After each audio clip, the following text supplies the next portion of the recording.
Oke. Sudah. Yang sana belum? Nah, bisa dilanjutin ya.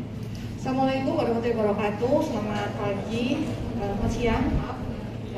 Saya Dewi dari bagian ilmu penyakit dalam.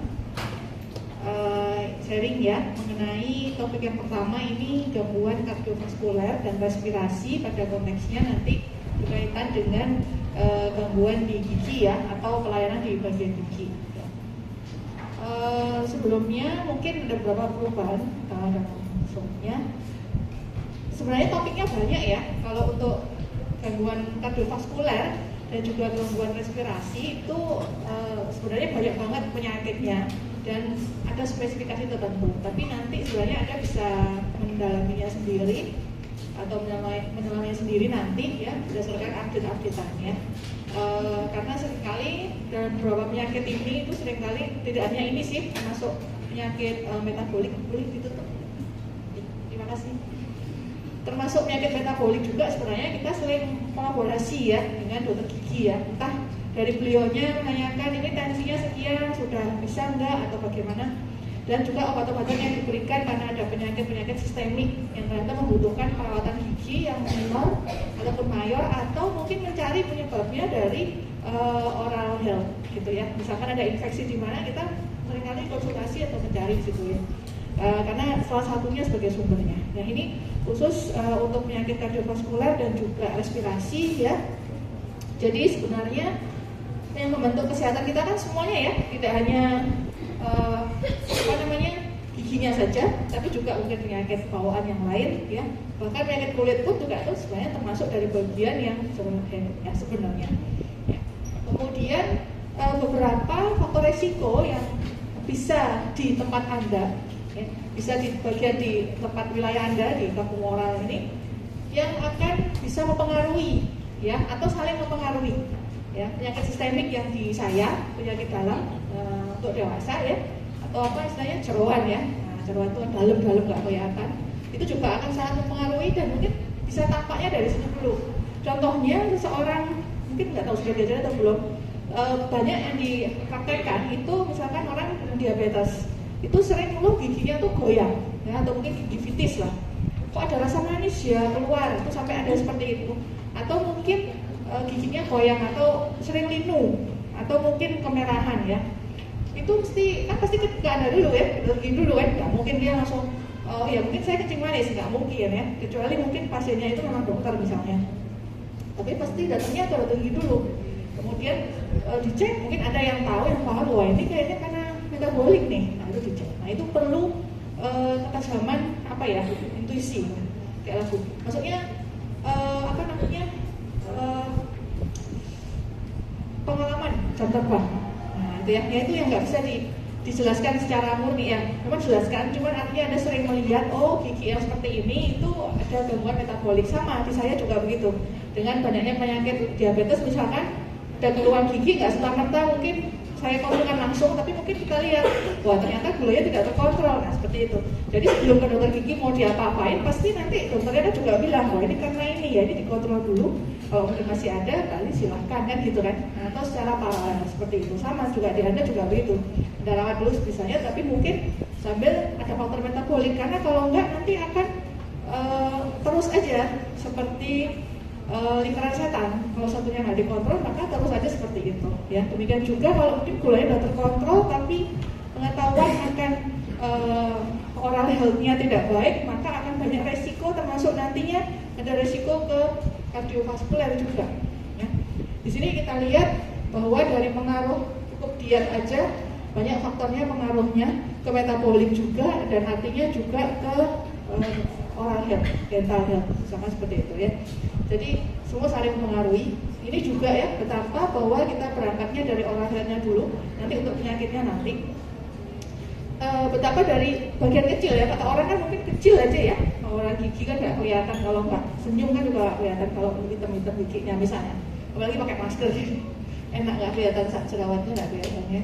Nah dari bagian kecil oral health ini akan berpengaruh terhadap jauh ngomongnya ke life expectancy atau mungkin survival rate ya, misalkan untuk penyakit tertentu ya, apapun itu pasti akan berpengaruh. Kenapa? Karena itu sumber kecil ya.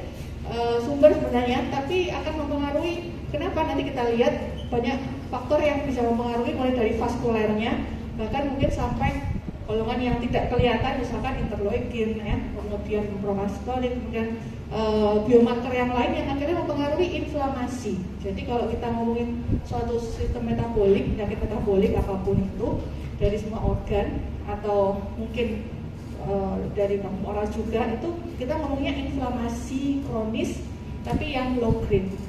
Tapi kalau high grade gimana? High grade itu contohnya inflamasi kronis yang high grade itu contohnya pada penyakit miokard akut, langsung high grade serangan tadi itu juga. Tapi kayak hipertensi, diabetes, ya termasuk mungkin di Anda apa? Periodontitis mungkin kali ya, atau apa yang lain saya nggak tahu. Yang ringan-ringan tapi terus-menerus, ya. Itu kita ngomonginnya adalah tentang inflamasi kronik. Ini contohnya kita ambil dari yang kita berangkat dari yang ini dulu. Betapa kecil aja di sini yang tidak sehat, ya, periodontal.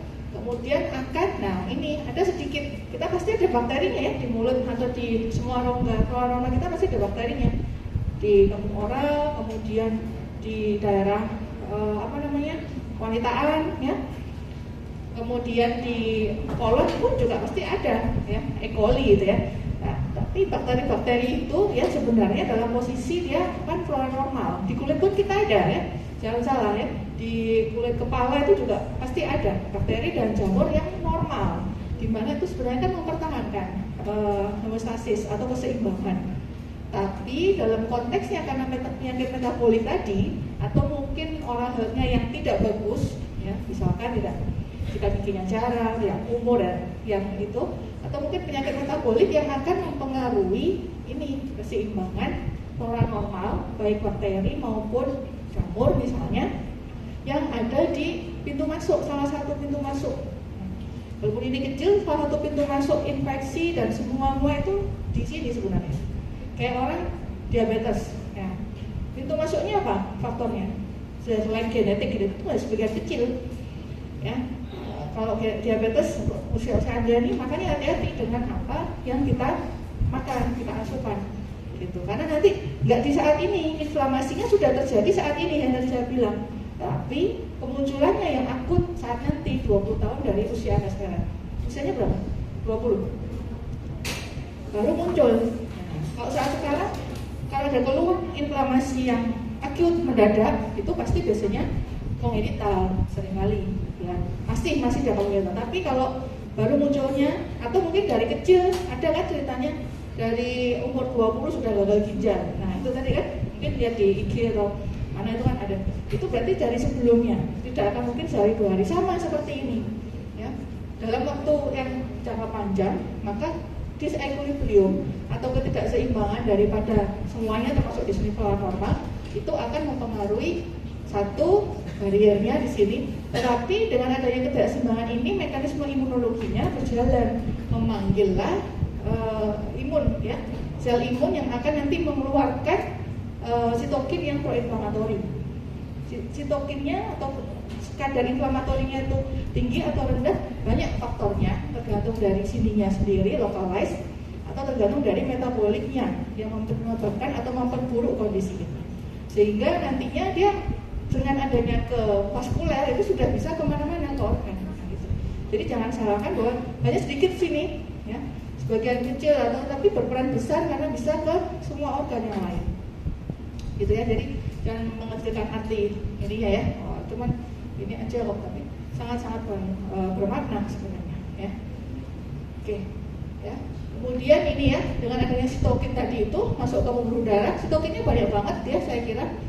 Dan nanti dengan adanya masuk ke pembuluh darah, maka bisa menyebar sehingga akan mengganggu keseimbangan mikrobiom yang akhirnya tidak hanya di situ saja, tapi ke organ lain, ya. Sitokin kemudian trafficking, kemudian mengganggu metaboliknya, gitu ya, sehingga sampai ke tulang juga sebenarnya. Ya. Nah, jadi bisa nggak? Sebenarnya bisa ya, kalau dari situ ini contohnya. Dan memang banyak sekali ya di jurnal atau mungkin yang kasusnya juga cukup banyak saya kira. Setiap ada infeksi luar, coba lihat giginya. Oh ternyata bad oral hygiene itu sudah jelas. Belum lagi kalau ada apa istilahnya tuh yang sampai tinggal akarnya tuh apa? Yang rem. ya gangrengan radix apa ya? Radix ya. Saya dulu soalnya masih belum ada itu sempat di poligigi saya pernah sampai bisa apa ini namanya? Ngeblok gitu apa? Apa ini namanya? Mandibular loh, M3 ya. Pokoknya ngeblok sini pernah saya bisa, karena dikasih nggak ada koasnya, nggak ada spesialisnya dan masih ada rotasi gigi walaupun cuma 2 minggu ya. Jadi ya lumayan latihan. Jadi nyabut bisa tapi ya di susu ya, tidak yang seperti sekarang ya atau tapi masih. Jadi makanya yang banyak pun datang juga pada kasus yang seperti ini. Hal simpel tapi ternyata itu bermanfaat, itu berpengaruh. Ya.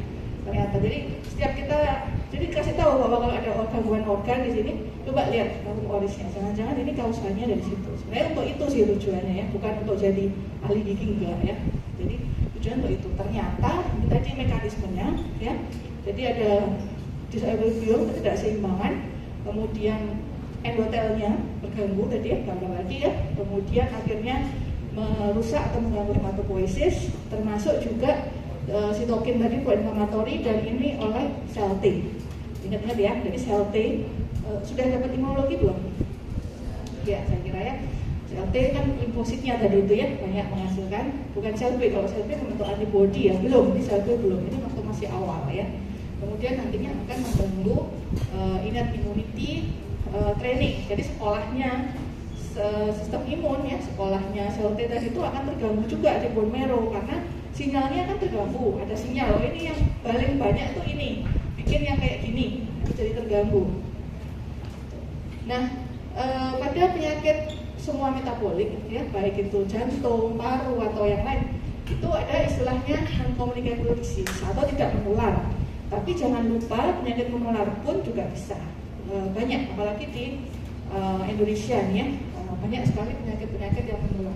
Jadi tadi ya saya bilang seperti diabetes memang banyak sebenarnya, termasuk penyakit jantung, termasuk nantinya adalah yang bukan penyakit yang dikira tidak gangguan tapi ternyata gangguan, yaitu malnutrisi.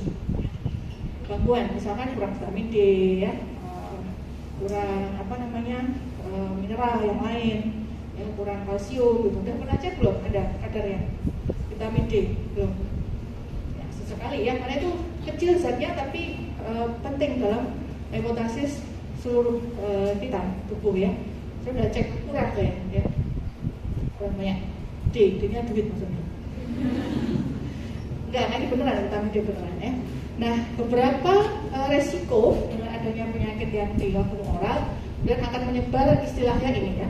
Mungkin Anda istilah-istilah yang metabolik ini mungkin agak belum familiar ya, nanti silakan di googling aja artinya. Seperti ini endokarditis, kar itu kardio kan, jadi tis radang, jadi radang pada otot jantung gitu ya, yang bagian dalam atau endo ya.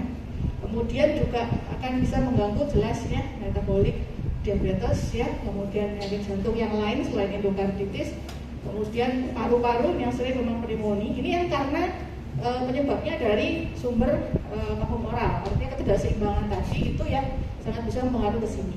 Tapi bagaimana dengan organ yang lain yang sudah rusak, dan apa yang Anda harus lakukan kalau memang mendapati pasien yang seperti itu. Jadi saling imbal balik.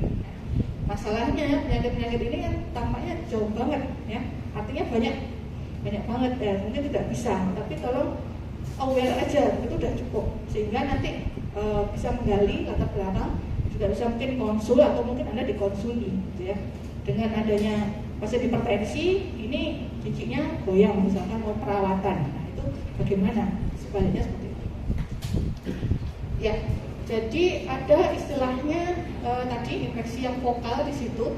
Ini kan reservoir bakteri ya. Jadi hati-hati, di mulut kita itu banyak banget bakterinya. Makanya jangan suka sering ini campur-campur apa itu gelas ya.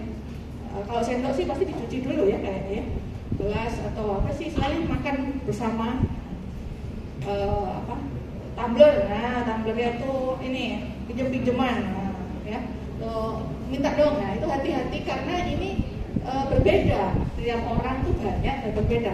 Mungkin di saya, mungkin kandidanya yang lebih dominan misalkan yang ini, radikalis, yang di lain tempat mungkin lain, yang streptococcus yang dominan. Nah, kalau berbeda seperti itu, ya, itu akan menimbulkan reaksi inflamasi jelas karena dianggap benda asing. Ya, variannya banyak. Nah ini yang hati-hati. Kalau imunnya baik sih, memang tidak akan sampai menyebar ke sini-sini. Kalau imunnya baik.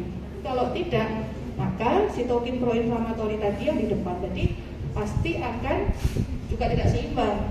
Yang harusnya dia gercep, tidak jadi gercep. Karena tadi imunnya ditekan, supresi. Nah imun ini banyak ya, tidak hanya sekitar kalau ketahuan sih, oh ya lupus pasti imun supresi. Iya, masalahnya kalau lagi stres kan juga imunnya juga rendah. Ya. Itu kan kita tidak tahu, misalkan habis kehujanan, lagi gampang sakitan, mungkin imunnya juga rendah, ini bisa masuk di sini.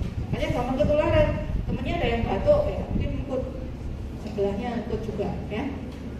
Mungkin bestingnya juga ikut, karena ternyata tadi bagi-bagi tadi itu. Tapi biasanya anak-anak ya, yang temennya dapat susu terus dia nyobain gitu ya. Kalau untuk dewasa kayaknya udah nggak terlalu. Dan kemudian ya dengan adanya reservoir tadi itu akan merangsang imun respon tadi, ya sehingga mediator inflamatorinya dia akan cepat. Yang paling cepat mediatornya adalah CRP. Tetapi CRP, C-reactive protein ini tidak hanya pada penyakit inflamasi atau infeksi saja, tapi ternyata pada penyakit yang luas jauh seperti aterosklerosis. Jadi CRP ini dasarnya adalah inflamasi tadi. CRP itu penanda awal inflamasi. Jadi artinya kalau CRP meningkat pasti inflamasi. Tapi apa? Nggak tahu, tergantung organnya. Yang ternyata inflamasinya itu bisa ke pembuluh darah juga jangka panjangnya, tidak sekarang tentu saja. Ya. Jadi kalau mau lihat mungkin di Google itu banyak atau di YouTube itu banyak background aterosklerosis dengan basicnya inflamasi. Nah, kemudian selanjutnya bagaimana dengan periodontal ini akan memicu seluruh tadi penyakit secara sistemik. Ya, tadi saya bilang tergantung host respon. Di mana host respon ini imunnya ini sangat banyak di sini pengaruhnya, termasuk smoking. Smoking, vape itu juga smoking loh ya. Rokok elektrik itu juga sebenarnya masuk smoking. Jangan dikira itu malah lebih banyak nikotinnya, malah bikin aritmia juga itu ya, daripada rokok biasa. Jadi lebih baik ya nggak usah rokok lah gitu ya. Kemudian dari itu akan mempengaruhi host respon tadi, tentunya akan berbeda. Makanya kalau lihat Anda yang rokok di sini atau yang kenal yang dengan rokok pasif ya, itu pasti akan lebih sering batuk-batuk kan, pasti akan lebih sering pneumonia kan. Itu karena dia kan nikotinnya di sini, itu tidak seimbang. Kalau mungkin Anda mau meneliti lebih jauh, itu pasti tidak seimbang antara mikroflora normalnya yang perokok dan tidak. Itu pasti berbeda, ya, tidak seimbang. Oleh karena itu akan mempengaruhi lama-kelamaan tadi pengaruh kepada sekolahnya si sistem imun jangka panjang. Sistem imun limfosita yang sekolahnya ada di sumsum tulang. Ya. Jadi masih ada nggak limfosita yang sekolah udah umur sekian? Ada, walaupun jumlahnya kecil, tidak seperti saat kita masih muda, masih balita. Itu yang sekolah banyak. Tapi kalau udah gede ini sistem imunnya udah tidak terlalu banyak yang sekolah, tinggal sedikit. Nah itu akan mempengaruhi. Akhirnya apa tadi saya bilang low grade chronic inflammation. Di mana? Di mana-mana. Suka-suka dia genetiknya. Genetiknya orang ini adalah penyakit jantung vaskuler. Ya, artinya serangan jantung, orang tuanya mungkin pernah. Maka dia akan yang paling banyak di situ meningkatnya. Genetiknya orang ini pada metabolic syndrome. Nanti sekolahnya juga di subcutaneous fat dan lain-lain. Jadi itu yang bikin keradangan di subcutaneous fat. Jadi akhirnya lebih ke arah metabolic syndrome misalnya. Seseorang itu macam-macam ya. Low grade inflammation-nya ke arah sel kanker karena orang tuanya turunan atau mungkin tantenya itu ya, neneknya semua kanker. Akhirnya dia sekolah di situ yang paling banyak inflamasinya ke arah sel kanker. Kanker apa ya? Macam-macam. Ada yang orang neneknya itu osteosarkom, tantenya itu kanker paru, ya, orang tuanya mungkin ada yang limfoma, ya, mungkin pas giliran dia adalah tumor payudara itu ada. Dan itu memang yang genetik itu ya seperti itu. Tapi itu tidak akan timbul. Misalkan anaknya 5, kok yang cancer cuma anak nomor 2, nomor 5, yang lain gimana? Yang lain mungkin tidak timbul karena tidak berkembang gennya. Karena apa? Inflamasi kroniknya mungkin tidak terjadi atau kurang terjadi. Ya, jadi itu yang menyebabkan kenapa sih seseorang itu bisa keturunan. Seperti diabetes. Yang kena diabetes tipe 1 mungkin ayahnya. Terus anaknya kok ada yang enggak, ada yang kena. Itu tadi belum berkembang. Di samping penyakit yang secara genetik itu diturunkan. Jadi kan XY, X-linked kalau kita mau genetik. Jadi kenapa mungkin yang laki-laki yang menderita diabetes kan XY. Ya. Makanya anak yang perempuan itu lebih sering karena dapat gen X tadi itu. Ya. Yang nurut dari ayahnya kan nggak mungkin kan kalau perempuan kan XX ya, kalau laki-laki kan XY. X-nya dengan XX, kalau anaknya perempuan kan X-nya dari ibu, X-nya dari ayah. Jadi semua penyakit yang mengikat pada kromosom tadi X itu akan menurun ke anaknya itu. Kenapa yang laki-laki kok penyakitnya beda? Karena mungkin penyakitnya yang ke kromosom yang Y tadi itu nggak didapat, ya. Jadi beda menurun. Itu bisa terjadi. Tapi sekali lagi genetik itu sekian kecil sekali. Kalau nggak ada pencetusnya yang bikin inflamasi kronik, ya tidak akan ada kejadian. Ya. Kemudian akhirnya ada eksaserbasi. Eksaserbasi itu apa ya? Eksaserbasi itu suatu kejadian yang meningkat ya, atau kumat kambuh ya. Ada pencetusnya sehingga dia akan inflamasinya tuh akan semakin besar pada saat itu. Ya. Contohnya mungkin ya bisa stres apa ini yang lain-lain, makanan itu akhirnya timbullah suatu komplikasinya. Itu baru ketahuan, oh ternyata aku punya diabetes, oh ternyata aku punya penyakit jantung. Ternyata sumbernya ditelusuri dan di sini semua jauh. Jadi seringkali ini tahunya baru terakhir retrospektif. Nah ini gunanya mungkin nanti ke depannya mohon ini diedukasi untuk ini karena itu sebenarnya kecil aja tapi sangat bermakna. Ya, ini juga ya, ini contohnya kalau misalkan ke kardiometabolik. Nah kardiometabolik ini memang asalnya istilahnya ke insulin ya. Insulin artinya diabetes. Padahal kardiometabolik itu tidak punya diabetes. Tapi juga ada penyakit vaskuler. Penyakit vaskuler itu kalau ditelusuri ke penyakit organ, ya, dari vaskulernya bisa disebutnya hipertensi atau nanti ke muaranya dari vaskuler itu mana? Muara pembuluh darah, jantung ya. Jadi di pompanya, ada pipanya rusak, ya, pipanya rusak, muaranya nanti lama-lama bendungannya atau PLTN-nya atau pompanya itu yang bikin rusak, ya. Jadi ini semua nanti berujungnya ke sini. Tapi untungnya ada banyak parameter yang bisa kita cek. Kalau untuk di saya ada parameter lain sebelum kita mengatakan bahwa bagaimana sih risiko kardiometaboliknya yang bisa dikontrol. Ya, jadi tidak hanya insulin resisten di mana nanti pengaruhnya ke kadar gula, tapi juga ada pengaruh protein-protein lain termasuk kolesterol yang nantinya juga akan mempengaruhi. Di samping ini faktor yang tidak bisa kita modifikasi yaitu usia, ras, ya, keturunan tadi itu genetik, ya, familial gitu ya. Tapi ada faktor lain yang kita bisa modifikasi atau kita minimalkan istilahnya, yaitu dari faktor insulin resisten. Insulin resisten pun ada faktor yang tidak bisa kita modifikasi seperti genetik, ya. Tapi ada yang bisa kita modifikasi, misalnya overweight atau obese, gitu ya. Kemudian ada lagi lipid dan lain-lain. Termasuk ini smoking, termasuk physical activity. Ya, jadi jangan mageran ya, masih muda. Ya. Terbentuknya mulai sekarang, beneran ya. Jadi sini mungkin Anda aktif, jangan sampai nanti pas usia 20 tahun ke atas, 20 tahun mendatang itu akan terkena ini. Ya. Kemudian apalagi faktornya adalah lipid metabolisme, termasuk di sini adalah inflamasi yang dari humoral. Inflamasi dari mana-mana, cuman yang paling banyak terinflamasi adalah di situ. Nah, kita masuk ke cardiovascular disease itu banyak banget, mulai dari congenital, mungkin infection, mungkin atherosclerosis pembuluh darah, atau mungkin penyakit metabolik lain yang menyebabkan cardiovascular disease. Misalkan penyakit rematik, ya, itu menyebabkan penyakit kardiovaskuler. Atau misalkan stroke, ya, itu pembuluh darah, tapi nanti juga berefek ke pompanya. Jadi jantung itu pompa ya sumbernya. Kalau pembuluh darahnya itu di perifer itu terganggu, baik karena mungkin stroke, karena hipertensi, ya, itu pasti akan ada kerusakan. Tapi tidak semua banyak seperti ini, nanti ada banyak yang besar-besar saja penyakitnya, yaitu mungkin congenital heart disease, hipertensi ya jelas, coronary artery disease, termasuk miokard. Jadi coronary artery disease itu koronernya, kalau ada kejadian makanya miokard infarct yang akut tadi itu. Kemudian ACS itu juga akut, jadi kurang lebih ini sama ya. Kemudian yang kongenital banyak pada anak-anak ya, maksudnya masih usia sampai adolesen lah atau remaja. Kalau udah sampai tua seringkali kongenitalnya berarti relatif aman, tapi jarang ya. Biasanya penyakit congenital heart disease itu mohon maaf umurnya kurang panjang biasanya begitu ya, karena termasuk komplikasi yang lain.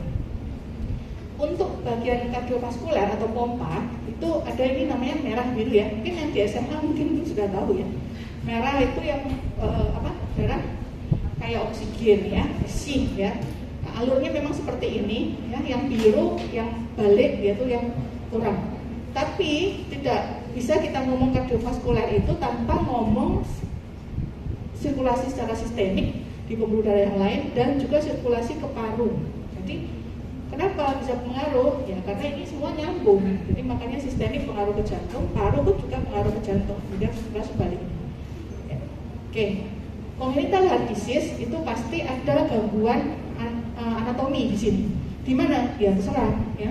Kalau valvuler ya valve-nya di sini yang mana? Ya, apa di katupnya yang di pembuluh darah atau katupnya di antara bilik dan serambi, ya. Atau mungkin gangguan di sini defek di ototnya. Jadi kalau Anda saat ini aman jantungnya, ya meskipun sering deg-degan gitu, ya berarti alhamdulillah tidak ada congenital heart disease.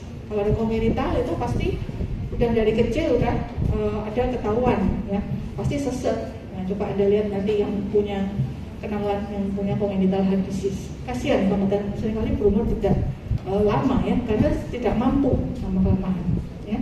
Congenital heart disease itu ada ketidaksempurnaan, tadi terserah yang mana, banyak banget. Ya. Ada yang tipe cyanotic atau cyanosis, ada yang tipe tidak cyanosis. Biasanya kalau cyanosis sudah jelas kulitnya kebiruan, abu-abu, karena memang oksigennya kurang, jadi tadi kecampur ya. Jadi sekatnya tadi antara darah yang kaya oksigen dan kaya CO2 itu kecampur. Sedangkan yang non cyanotic itu seringkali walaupun kecampur, tapi dia masih bisa mempertahankan. Ya, artinya kecampurnya nggak banyak, gitu. Ya. Kemudian kalau congenital ini karena tidak sempurna ini ya, makanya selamanya sampai itu dikoreksi, itu akan menimbulkan gangguan. Ya. Dan itu kebawa terus. Nah, ini satu pompanya udah nggak bagus. Belum lagi kalau kita lihat patofisiologi tadi, ternyata ada sumber-sumber lain yang bisa mempengaruhi si pompa ini kan, termasuk tadi inflamasi kronis tadi itu. Nah, ada beberapa sindrom, artinya kalau ada congenital heart disease itu seringkali banyak gangguan di organ lain, ya, sehingga akan tambah ruwet lagi penata laksanaannya. Ya, jadi kalau seandainya Anda mungkin nanti udah spesialis gigi anak kali ya, akan dikonsuli mungkin ya, kalau tata laksana ini, karena seringkali ini harus termasuk ini ada gangguan yang ada di kafum oral yang di sini, yang mungkin akan bisa dideteksi dulu oleh bukan di dokter jantungnya mungkin, gitu. Karena mungkin dari awal dia belum ada keluhan, ya. Atau kalau yang non cyanotic kan orangnya nggak komplain. Kalau yang cyanotic kan pasti, kenapa ini anak saya kok biru-biru, nah, kok abu-abu, kok jadi ini. Kalau orang cyanotic itu PCB biasanya enggak. Kalau pas dia sesak di sini berdiri dia akan jongkok ya. Jongkok kemudian menekuk kakinya gitu, jongkok gini. Jadi kalau berdiri nggak kuat, pingsan nanti dia. Jadi makanya dia jongkok untuk mempertahankan oksigenasi yang bagus lagi, terus diem.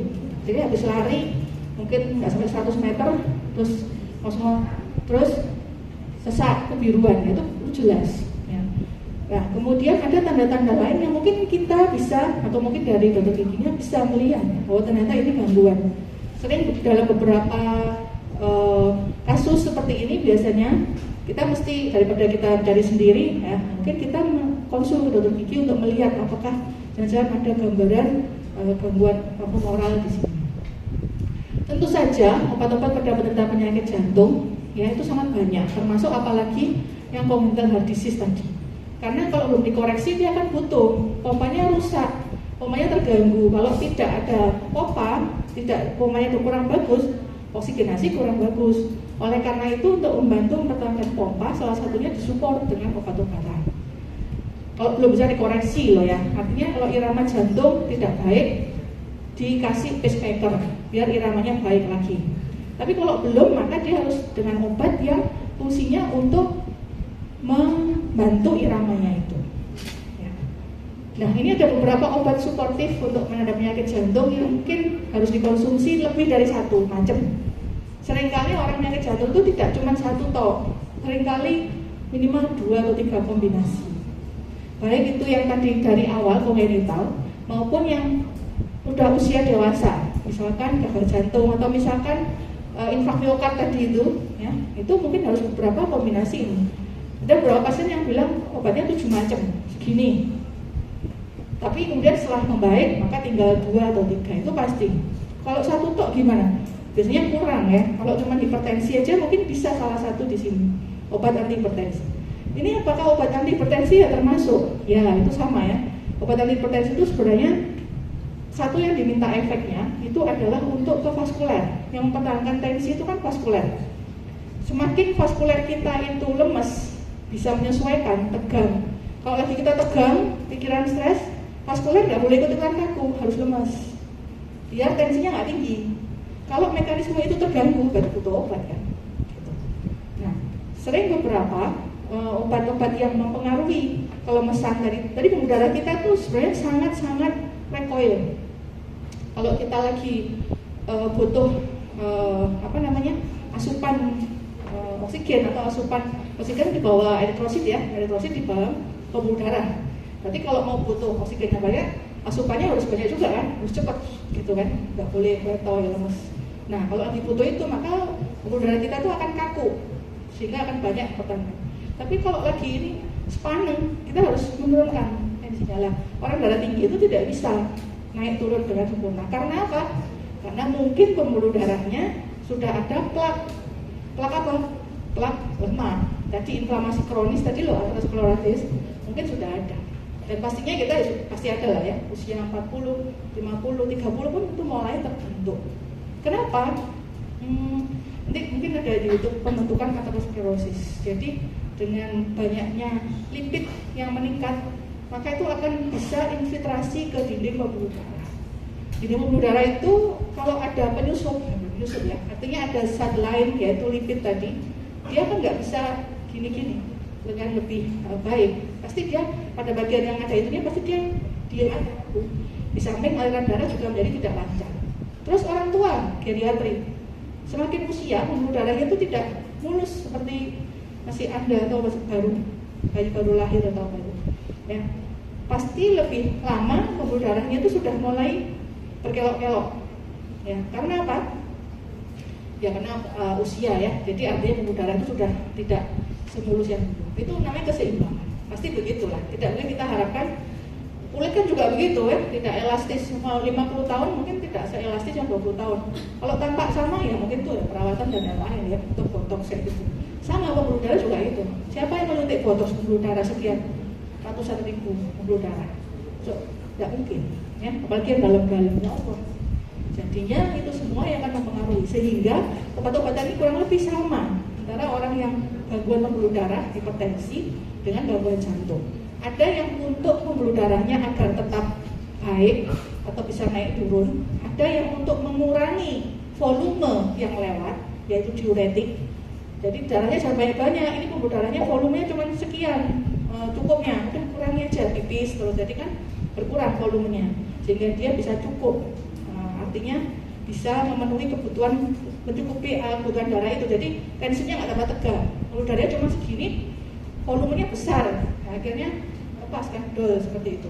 Kayak kemarin loh, banjir, ya kan, kalinya cuma segini tapi yang isinya banyak banget, akhirnya sampai kemana-mana kan, ya, seperti itu. Jadi kita kurangi loadnya dengan diuretik contohnya.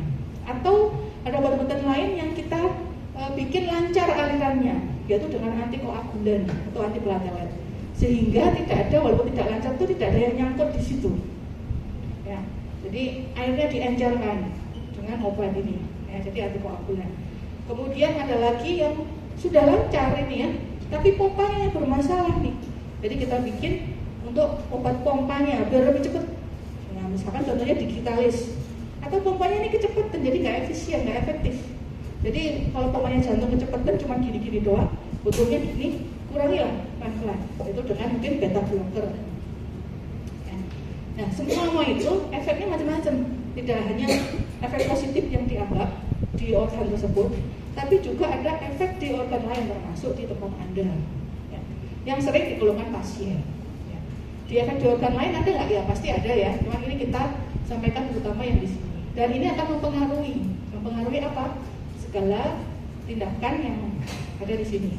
Yang walaupun mungkin kecil apa, tapi mempengaruhi. Jangan sampai nanti mengeluh ada keluhan mulut pahit. Nah, ternyata bukan dari ininya, gangguannya mungkin, tapi mungkin dari efek samping obatnya aja.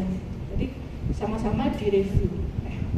Nah, dan beberapa contoh yang gambaran seperti ini, yang ternyata ini adalah efek samping karena obat tadi, obat yang kalsium channel blocker ternyata. Nggak taunya gimana? Tentu saja setelah review ya, setelah analisisnya. Lalu bagaimana dengan terapi-terapi sistemik yang misalkan supresi imun? Tentu saja pasti ada efeknya macam-macam. Di samping karena imunnya tersupresi, maka penyakit-penyakit infeksi yang tampak kelihatan, misalkan herpes, itu kan kelihatan ya. Di sini itu kan pasti udah tahu, oh ini herpes nih, terus ngapain? Nah, ternyata dia minum imunosupresan dan ternyata resiko atau resi di sini. Nah, kalau pada pasien congenital heart disease karena kompleks ya, mohon juga menghindari beberapa hal di sini. Karena apa? Karena akan menambah atau memicu penyakitnya semakin memberat. Jadi intinya kita yang memberatkan beban jantungnya kita harus kurangi. Contohnya tadi apa ya? Kalau di slide tadi tentunya kadar gula, kadar kolesterol gitu kan. Inflamasinya tuh dikurangi gitu. Sehingga tidak bisa memicu karena pompanya udah gangguan. Jangan sampai ditambah beban. Ada juga ya, sampai menambah beban. Nah, jadi itu dihindari. Ya, termasuk ini pasti diberikan antikoagulan. Kenapa? Kalau ada contohnya begini, ini bayangkan kayak jantung, pintunya itu rusak, pasti kan flow-nya keluar masuk pasti terganggu kan. Nah, itu dikasih obat antikoagulan biar flow-nya itu tidak ganggu. Karena pintunya nggak bisa diperbaiki atau belum bisa diperbaiki, nggak ada gantinya. Katup kan juga tidak semudah itu ganti katup. Operasi besar dan belum tentu ada juga. Jadi makanya sementara dikasih pelancar untuk pergerakan itu antikoagulan. Di mana ya? Nah, itu tetap harus dikonsumsi. Padahal ini ada tindakan Anda yang membutuhkan. Ada tindakan kalau misalkan cabut gigi, perdarahannya terus-terusan ya berhenti kan juga resiko juga. Bagaimana ini? Padahal ini harus dikonsumsi oleh orangnya. Kalau tidak dikonsumsi, aliran darahnya terhambat, akhirnya ngeblok, jantungnya berhenti sama juga. Jadi lebih pilih jantungnya ngeblok atau perdarahannya nggak berhenti. Nggak bisa ya. Nanti kita amankan yang dua-duanya, tapi tidak risiko. Anda dengan tindakan minimal risiko, yang dokternya pun juga memberikan pengobatan ini juga yang seminimal mungkin yang dia bisa mengompensasi. Tidak stop untuk dua-duanya. Ya, ada lagi. Ya, belum lagi ini. Ada berarti kalau dokter gigi ini Anda berarti nggak takut ya kalau dokter gigi ya? Nggak ya, harus kuliah di sini kan masa takut dokter gigi? Mungkin takut kalau ke dokter bedah ya? Atau ke penyakit dalam, jangan-jangan ini kolesterol, asam urat gitu. Sama ya, jadi nggak bisa ya. Ini pasti sebelum datang itu ada orang yang sebenarnya tensi di rumah aman ya, tapi begitu datang ke fasilitas walaupun cuma klinik itu tensinya langsung tinggi. Ada nggak? Mungkin Anda juga begitu ya, ada seperti itu. Jadi belum udah nyari kecemasan ya, dimana itu akan meningkatkan pompanya tadi kurang baik ya, dasarnya kurang baik dari tambah kurang baik. Nah, belum lagi tindakan yang Anda lakukan atau mungkin saya kalau mungkin mengambil darah sakit ya, dimana kadar nyerinya kan ambang nyerinya tidak sama ya. Tidak bisa kita harapkan wah ini nggak tahan nyeri. Seorang nyeri aja kayak mungkin melahirkan, seorang bisa tahan, seorang nggak tahan, akhirnya ini ngalem ini lebay, gitu aja nggak tahan, padahal belum merasain kayak gitu. Sama ini juga nggak sama, ya. Sehingga apa? Hati-hati. Kalau ada dengan nyeri rangsang tadi bisa menimbulkan inflamasi akut yang mendadak atau stres akut yang mendadak. Jadi ya kita kontrol juga. Tapi hati-hati untuk obat nyerinya ada beberapa efek ya yang akan mengganggu ke peredaran darah atau ke pompanya. meningkatkan inotropik jantungnya. Jantungnya udah disetting dengan obat-obat tertentu biar baik pompanya. Tapi dengan obat ini maka lebih berat bekerjanya, itu juga gangguan juga. Jadi harus sama-sama saling. Ya. Demikian juga kalau mau akan dilakukan tindakan dengan pembiusan. Ya, mungkin ada beberapa tindakan gigi itu perlu pembiusan. Ya. Nah, ini ada yang namanya ASA. Ya. ASA itu klasifikasi untuk keamanan untuk pembiusannya, istilahnya ya. Ada ASA 1 sampai 6. Nah, ada penyakit yang sudah ada penyakit jantung atau penyakit yang lain, hipertensi itu pasti minimal 2. Nah, ini tergantung. Dengan adanya ini, ya, maka harus dilakukan konsultasi dulu untuk menstabilkan. Jadi tidak bisa kita kerjakan sendiri. Demikian juga penerima konsultasi, demikian juga ini harus dikonsultasikan dulu yang aman. Ya. Kemana? Ya mungkin yang melakukan pembiusan dan yang melakukan tindakan. Kalau yang melakukan tindakan perlu menstabilkan ini, mungkin silakan konsulnya ke bagian mana, misalnya jantung. Ya, karena ternyata ada pengobatan ini yang mungkin perlu yang diamankan. Misalnya. Nah ini yang paling banyak penyakit jantung yang dikarenakan gangguan di tempat lain. Artinya yang nyata, yang bisa sembuh dengan total sebenarnya, tapi seringkali mengetahuinya ini karena curiga di tempat lain. Dan ternyata memang betul, kumannya sama, yaitu adalah infeksi. Ya. Infeksinya di endokarditis. Endokarditis itu yang ini. Jadi otot jantung ini, kalau Anda lihat gambarnya itu kan tebal ya selaputnya ya, tebal banget, mungkin tebelnya ya sekian lah, gitu. Dan itu isinya otot ya, bukan lemak ya, otot. Ya, di mana yang bagian dalam ini namanya endokard ya. Nah itu infeksinya tuh di sini. Nah ini contohnya. Kok tahu? Karena setelah dilakukan pemeriksaan kayak USG jantung atau eko itu ada tampilan vegetasi. Vegetasi itu apa? Vegetasi itu artinya kuman tadi yang bergerombol itu akan tampak membentuk suatu komunitas sendiri, kolonisasi sendiri. Nah, vegetasi ini bisa lepas nggak? Bisa. Kalau lepas dia jadi yang namanya istilahnya trombus. Kalau trombus itu apa? Membuntu. Membuntu apa? Membuntu jalanan di sini, bisa membentuk katup, bisa membentuk pembuluh darah di sini. Dan kalau ada gangguan, istilahnya kalau orang Jawa itu apa? Ketempelan gitu loh. Ya, tahu ya, kalau nggak bukan Jawa gitu. Ketempelan. Nah, kalau ini ketempelan, pintu itu, ya, pasti bukanya juga berat, tidak berfungsi dengan baik. Coba Anda bergantungan di pintu itu, orang lain buka kan berat. Nah, seperti itu. Ya. Jadi istilahnya vegetasi ini kan tidak normal. Nah, jadi itulah yang harus dihilangkan agar tidak mengganggu sirkulasi secara umum. Intinya tidak mengganggu oksigenasi dan tidak mengganggu pintu ini keluar masuk. Pintu ini otomatis jelas ya. Nah, jadi yang dorong siapa? Yang pembuluh darah. Jadi ini bisa di mana saja. Nah, oleh karena itu kuman ini bakteri sumbernya yang paling dekat adalah ya dari gigi atas, gigi bagian atas ya, itu turun ke bawah. Ada infeksi lain bisa telinga, ya, hidung bisa, tapi yang paling kotor. Jadi orang kita tuh kotor. Kalau sekarang sama jempol ya, netizen, jempol netizen. Kalau dulu kan ngomong ya, mulut pedas. Ini sekarang jempol. Ya, jadi ini hati-hati paling dekat, karena kan letaknya atas. Jadi kalau ada pembuluh darah pasti muaranya semua ke sini. Kalau kaki kan jauh ya, bisa juga tapi jauh, waktunya lebih lama. Ya. Oleh karena itu, bagaimana? Nah, ini harus dicek. Jadi kalau Anda yang gangguan seperti ini, harus dicek dulu terdekat, ada nggak gangguannya dan dicek kumannya sama nggak. Oleh karena itu, ya, apa yang diperlukan? Yang jelas peta kuman. Yang paling utama di kita Streptococcus memang ya, atau Staphylococcus juga bisa. Tapi Streptococcus yang paling banyak, dan ini istilahnya komensal, yaitu koloni. Kalau ada yang satu gangguan oknum, ya aman. Tapi kalau yang itu oknumnya banyak, akhirnya jadi massa kan, ya.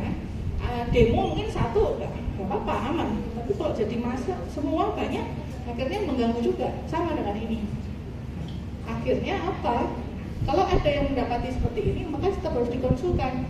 Atau sebaliknya, harus dicek kalau perlu dalam bedah mulut ternyata sudah ada penyakit jantung. Tindakan kita dalam pembedahan apapun itu, maka harus dengan sebagus mungkin, seteril mungkin. Jangan sampai ya mungkin harus yang bersih, lapangan operasinya dan sebagainya itu, karena bisa aja ke sini dan harus diberikan profilaksis antibiotik. Mungkin bukan ini obatnya, tapi kenapa? Karena kalau enggak ini bisa kemana-mana, lepas. Ya. Yang paling dekat ya di sini. Nah, ternyata ini ya setelah dilakukan tindakan dan perawatan itu bisa saja bakteremia itu akan bisa ke sini sekian persen. Jadi semakin banyak persentasenya ini, maka ya ini akan resiko bakteremia. Mungkin nanti Anda bisa diajari, oh ekstraksinya tuh single aja lah karena resikonya besar orang ini, ya semacam itu. Ya termasuk juga tindakan-tindakan ini karena menyebabkan tadi bakteri yang normal tadi lepas. Kalau lepas tidak pada tempatnya, bukan lagi menjadi orang normal, tapi menjadi oknum tadi itu. Oke. Kemudian ada juga gangguan pada penyakit jantung, nutrisinya, ya. Kenapa? Karena pompanya udah nggak bisa, jadi nutrisinya atau asupannya nggak boleh yang full seperti orang normal. Nah itu akan berpengaruh terhadap keseimbangan juga yang ada di tubuh orang, ya. Jadi ini dengan adanya defek kardiak menyebabkan gangguan oral. Demikian juga kalau poor oral health-nya tidak baik akan menyebabkan defek pada kardiak. Ya, ada beberapa yang mempengaruhi termasuk endothelium, ya. Makanya akan menyebabkan komposisinya ini kurang, tapi akan malah mempertinggi atau meningkatkan resiko terhadap gangguan yang lebih lanjut. Nah, bagaimana untuk manajemennya? Yang jelas, semua sih sebenarnya bukan hanya congenital heart disease, itu harus direview, ya, kemudian ditanyakan dan pilih yang sesuai. Untuk antibiotik silakan menggunakan PPAM atau mungkin pedoman penggunaan antimikroba, ya, di masing-masing, karena yang sesuai ini sudah ada berdasarkan hasil kulturnya, ya. Upaya pencegahannya saya kira ini termasuk penggunaan, ini hati-hati ya, karena beberapa orang penyakit jantung itu punya pacemaker, termasuk penggunaan alat-alat yang dengan background elektromagnetik itu bisa mempengaruhi. Orang pacemaker juga nggak boleh dilakukan MRI sembarangan, karena bisa pengaruh, termasuk di saat itu loh bandara gate, nah, itu juga pengaruh, pasti akan berbunyi, syukur minimal berbunyi. Kalau tidak mempengaruhi kerjanya, hati-hati. Nah ini tadi ya, antibiotik diperlukan untuk kapan? Sebenarnya semua yang memanipulasi ini itu sebenarnya perlu antibiotik. Sebenarnya bukan masalah apa-apa, tapi tadi kan open source ya, daripada gingivanya, gusinya, dari perdarahan, dan kita tahu perjalanannya tadi bisa sampai ke hematogen paling dekat adalah ke jantung itu tadi, maka akan perlu contohnya pada kegiatan bidang ini. Kalau cuma sekedar ini aja, misalkan apa ini istilahnya ya, pokoknya hanya terapi biasa aja, bersihan mungkin tidak perlu mungkin. Tapi kalau dengan membuka gusi, mukosa, ya, maka silahkan untuk dapat diberikan. Lebih baik yang oral, ya, lebih baik, ada penjelasannya lebih bagus. Ada beberapa ini contoh, ya, sekali lagi ini yang empirik seperti ini. Kalau pasiennya dirawat inap, maka bisa diberikan antibiotik yang injeksi seperti ini. Kalau ada alergi, antibiotik yang luas digunakan adalah golongan penisilin. Ya, tetapi ada beberapa yang alergi obat penisilin, maka bisa digantikan dengan golongan yang lain.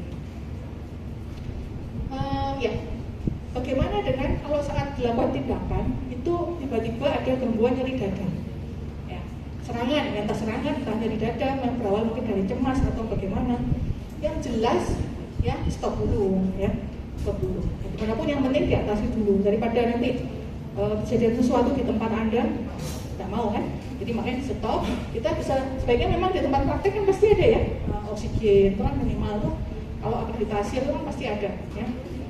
Kemudian oksigen, kalau perlu ini ada obat yang namanya nitrat atau nitrit, ya. Isosorbit dinitrat, ISDN itu ada dijual bebas dan memang itu gunanya untuk ini. Dan memang sebaiknya termasuk dalam satu obat yang emergensi. Kita berikan itu untuk mengurangi apa? Sebenarnya nyeri. Kenapa? Karena nitrat ini adalah dilator atau vasodilator. Jadi dilator itu pelebar, pembuluh darahnya bisa melebar sehingga oksigen akan mengalirkan ke situ lebih banyak, sehingga akan mengalirkan oksigen lebih banyak ke otot jantung juga, sehingga akan lebih relaksasi lagi, mengurangi nyerinya. Entah nyerinya itu karena kecemasan, entah memang ada penyakitnya. Kemudian setelah itu, kalau memang nyeri dada menghilang, silahkan dicek kembali apakah perlu dilanjut. Yang amannya sih ditunda ya. Amannya daripada kenapa-napa, silahkan dikonsulkan dulu misalnya. Kalau memang itu karena cemas, ya monggo diterapi dulu cemasnya, mungkin kasih musik, kasih minum, kasih duit misalnya. Kalau memang masih ada nyerinya, maka boleh ditambah lagi tabletnya. Tabletnya kecil ya, cuma 5 mg ada di sini. Kemudian kalau tidak ya memang harus dirujuk. Ya, jadi perlu persiapkan ini. Kalau seandainya sebenarnya tidak hanya untuk yang prosedur gigi aja, kadang kalau di tengah jalan ada orang yang seperti ini, sebenarnya juga harus siap sebenarnya di kotak emergency. Nah, kemudian ya, ini ada lagi yang penyakit jantung iskemik atau infark miokard. Tadi saya sampaikan obatnya banyak banget ya. Obatnya ini juga sama, beberapa dari yang obat list obat tadi itu yang bisa aja mungkin konsumsinya bisa 3 atau 5 obat ya. Yang jelas kalau ada riwayat seperti ini, tolong ditanya dulu kapan terakhir, terus diagnosanya apa. Kalau baru fresh, biasa baru keluar dari rumah sakit karena serangan jantung, wadah tunggu dulu. Kenapa yang paling aman sih 4-6 minggu, tapi itu untuk emergensi aja ya. Jangan terus yang harusnya bisa ditunda nanti dulu deh, atau saat itu mau dilakukan. Jangan coba hati-hati ya, karena apa? Kan tadi kompleks tadi itu belum pulih. Kemudian ada obat-obatan tadi yang nitrat tadi itu silahkan tadi justru dibawa. Jadi sebaiknya sih kalau dari jurnal ini menyampaikan tindakan dengan konsultasi itu berbeda ya, jadi mungkin kalau itu datang ke Anda boleh tidak dilakukan saat itu juga, tapi direview dulu kan Anda yang tahu resikonya juga, tindakannya apa, resikonya apa, seberapa berat. Nah saat direview itu kalau disampaikan kalau ada obat-obat yang seperti ini tolong dibawa untuk jaga-jaga, ya juga siap mungkin. Dan ini tadi yang saya bilang diberikan antikoagulan atau antiplatelet ya. Contohnya sih warfarin ya, contohnya aspilat, istilahnya tadi obat yang tadi di depan. Maka bisa dihitung dulu INR tadi di bawah, ini ada ya suratnya. Dan juga kalau cemas silahkan diberikan diazepam, tablet ada, atau minum ya. Dan tentu saja harus resep dokter ya. Dan ini disuruh minum dulu sebelumnya. Jadi sebaiknya singkat dulu untuk mereview, baru kemudian direncanakan tindakannya apa, dan mungkin Anda konsulkan kepada dokter lain yang mungkin bisa memberikan. Kalau perlu untuk anestesinya, ya tidak boleh yang ada menyebabkan vasokonstriktor pembuluh darah, misalkan adrenalin. Karena semakin dia vasokonstriksi, semakin dia resiko nyerinya meningkat. Nah, kemudian posisinya hati-hati yang nyaman. Kadang orang dengan gagal jantung itu tidak bisa posisi, kadang dalam gigi itu perlu ya, badannya itu datar itu ya, kursinya itu didatarkan itu kadang perlu ya. Nah ini tidak bisa kadang-kadang, jadi harus semi supine atau setengah duduk. Kemudian juga hati-hati tidak terburu-buru, dan kalau bisa memang di tempat Anda, tempat praktek gigi itu ada tensi, biasanya ada sih ya, dan ada apa ini untuk melihat oximetri. Oximetri itu melihat saturasi oksigen. Kalau kurang dari 95 mungkin hati-hati, tidak aman ya. Oke ya. Kemudian nah ini tadi ya, kalau dilakukan tindakan dengan pemberian antikoagulan atau antiplatelet, contohnya warfarin, mohon dipertimbangkan ini target yang dicari oleh terapi untuk yang diperlukan untuk gangguan jantung itu adalah sebenarnya angkanya 2-3 atau 2 lah. Nah, oleh karena itu saat akan dilakukan tindakan kalau bisa turunnya jangan banyak-banyak, jangan sampai 0 gitu, jangan ya. Sampai segini aja ya, istilahnya dosisnya subterapeutik. Pada saat apa? Ya pada saat akan tindakan ini. Jadi dimulai dikontrol 4-5 hari. Ada yang bilang stop, tapi tadi kalau memang ini beneran harus dapat warfarin dengan diagnosanya tadi seperti tadi, tidak boleh stop. Jadi ya bagaimana? Kita konsultasi dengan media konsultasi. Akan saya lakukan terapi seperti ini, bagaimana dengan pemberian warfarin atau bagaimana dengan pemberian obat-obatan di tempat sejawat yang lain tadi bisa kita masukkan. Dia akan menjawab diberikan saat ini. Kalau perlu Anda sebutkan, saya memerlukan target terapi yang ini spesifik, gitu. Agar sama-sama ini ya nyaman ya, maksudnya jelas gitu. Nggak terus katanya dokter ini nggak bisa Pak dioperasi, belum bisa. Kata dokter giginya nggak bisa karena gangguan di sini. Dia bilang, loh ini sudah optimal ini untuk bapak ini, bingung lagi, berat gitu.